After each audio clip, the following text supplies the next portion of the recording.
Natural beauty YouTube চেনেলটোলৈ আপোনালোকক স্বাগতম জনাইছোঁ।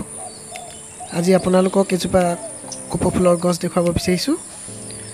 আপোনালোকে দেখিছে এইজোপা কপৌ ফুলৰ গছ আৰু এতিয়া বহাগ মাহ চলি আছে, ইয়াৰ কলিবিলাক ওলাই আছে আৰু জেঠত ই সম্পূৰ্ণ ফুলিব আৰু যেতিয়া ফুলিব তেতিয়া আপোনালোকক মই ভিডিঅ'টো দেখাম।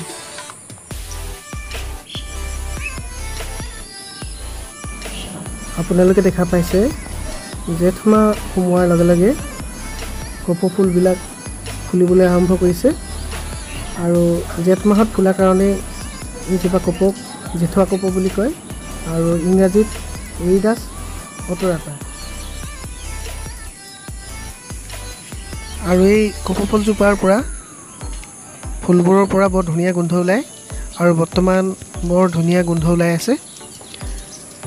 কিন্তু মোৰ ডাইৰেক্ট সূৰ্যৰ পোহৰত গছজোপা থকাৰ বাবে হয়তো ফুলবোৰ ইমান ভাল হ'ব লাগিছিল, সিমান ভাল হোৱা নাই।